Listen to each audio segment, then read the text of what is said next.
So I'm delighted to be joined up here, please, and to invite Mark Ostwald, Chief Economist and Global Strategist at ADM Investor Services International, and Peter McGuire, CEO of XM Australia. Thank you, gentlemen, for joining us.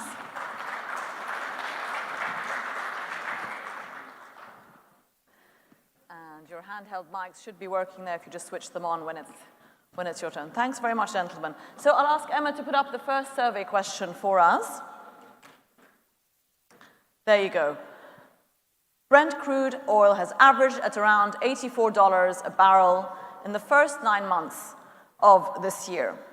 Will the average price of Brent oil be higher or lower in the final quarter of this year? Of course, nobody knows the answer to that, but what's the sentiment right now? Will it be higher than the average that we've seen of 84? We've seen it, of course, move a little bit over the last week, gentlemen, just a bit above that level at the moment. Will it be higher or lower in the fourth quarter, and what will that give us for the annual year, I suppose? So a few seconds on the clock, if we could have everybody's thoughts on that, please.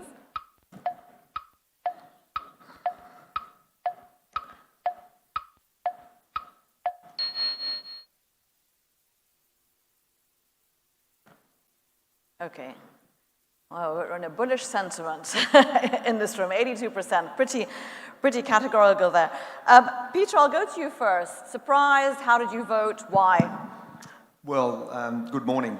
I think a couple of things off the, if I look at the results there, 82%, that really demonstrates market sentiment, and as far as what we've seen in the last couple of months, we've seen a huge move to the upside really since the start of July. And then we gave back some of that gains as far as exhaustion when it hit 95. And then naturally over the weekend, we saw those geopolitical hotspots and those tumultuous events, certainly in Israel and Palestine. So there are so many moving parts to this equation, how we look at the next matter of 2.5 months leading into the end of the year. But I agree with the survey, and probably I won't be surprised, possibly, 95 to 100 is very achievable over this next 2.5 months, considering one is market sentiment, secondly, the geopolitical war premium built in, and I just think overall bullish tones to the upside. Question 2. World oil demand is expected to grow by 2.4 million barrels a day this year, but next year, forecasts are indicating could be half of that, closer to 1.2. What do you expect world oil demand growth will reach in 2024? That forecast obviously is based on different sources, but will it be closer to the 1 million barrels a day, closer to 2 million barrels a day, or 3 million barrels a day? Of course, we had the OPEC Secretary General yesterday here making his comments about global demand and revising their forecasts upwards quite significantly ahead. So there you go. Are we going to be closer to 1, 2, or 3 million barrels a day of demand growth in 2024? Let's get the pulse of the room on that.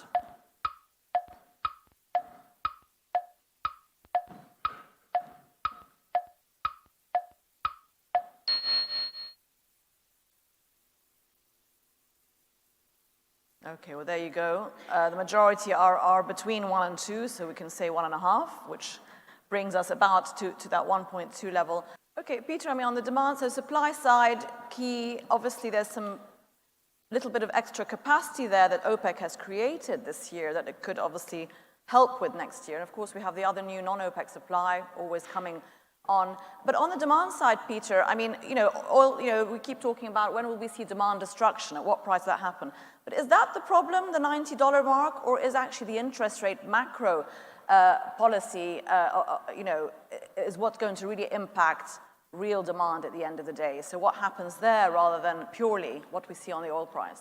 Well, we're very conscious as far as interest rate policy from central bankers. We're conscious also as far as inflationary. And are we at the end of the rate cycle as far as tightening from the Fed, or are there going to be additional hikes? I think the jury's out with that because, again, if we look back probably 8 or 9 months ago, we were saying that there'd be probably rate cuts right starting now, October and November. Well, that's not the case at all. There's a big chance you're going to see a rate hike next month. So are we going to see continual rate hikes in 24? What impact is that naturally going to have to GDP and demand? and equity prices, I think overall I'm erring on the side, building on what Mark said, I'm probably closer even to 3 million barrels a day. If you go and travel and you see the demand picture and the youth and what's happening in the likes of Asia and China and India and Africa, I just look at, exponential growth. So I think looking at that report yesterday and the presentation from OPEC, 116 million by 2045, I think that possibly will end up being conservative, because there's probably even more demand out there that we've got to be realistic of as far as population growth all across the world, electricity demand and the mobility of youth. So I think everyone's addicted to crude oil and the energy, and I think overall 24 is going to be a relatively strong year. Okay, thanks, Peter. Well, let's go to the third question, which addresses sort of forecasts again. And OPEC, exactly, there's a longer-term forecast. Oil demand will soar 15% to 116 million barrels over the next 2 decades. As I mentioned earlier, that's adjusted just from 12 months ago. This forecast comes a few weeks after the IEA said oil demand would peak by 2030. Of course, we all saw in the last month those sort of divergence in forecasts from the different agencies. Do you think these forecasts are based more on concrete research data with the rise in energy security priorities, i.e. we have to plan, we're expecting that demand will go up, or the politics of the energy transition? For example, OPEC producers today see that as progressing energy transition, let's make the most of it, let's forecast strong demand, let's meet that demand, etc. Mark, let me go to, let's get the survey results first, and then we'll go to our commentators. So is it going to be based more on concrete data or energy transition politics and sort of swaying policy today because of that inevitability? Let's put the clock, 10 seconds on the clock, and get your...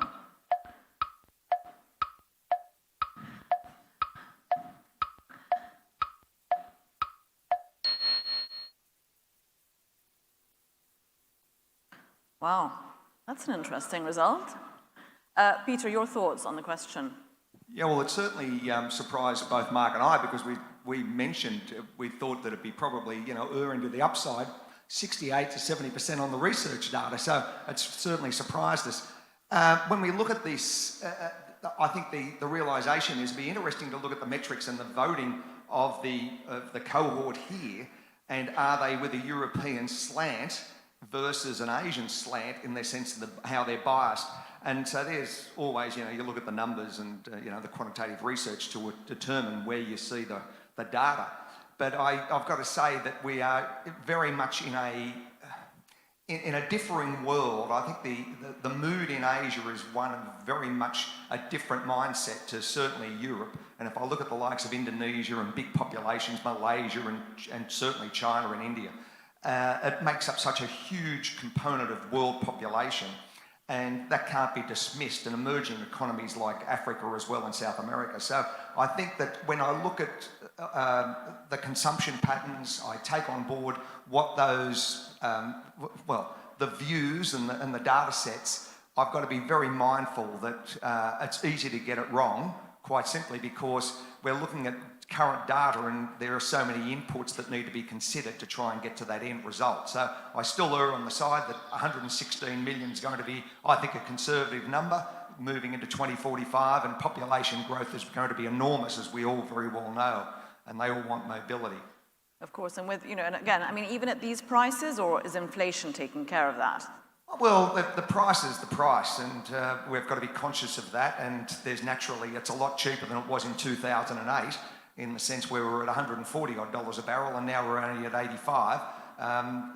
Wages have gone up, and it's just the cost of what it actually costs. There's no way around that. So that's the simple, I think, situation, and it's just the world of oil and the world of energy. Peter McGuire, Mark Oswald, thank you so much for your comments. Thank you. Please, a round of applause for the gentlemen. Thank you so much.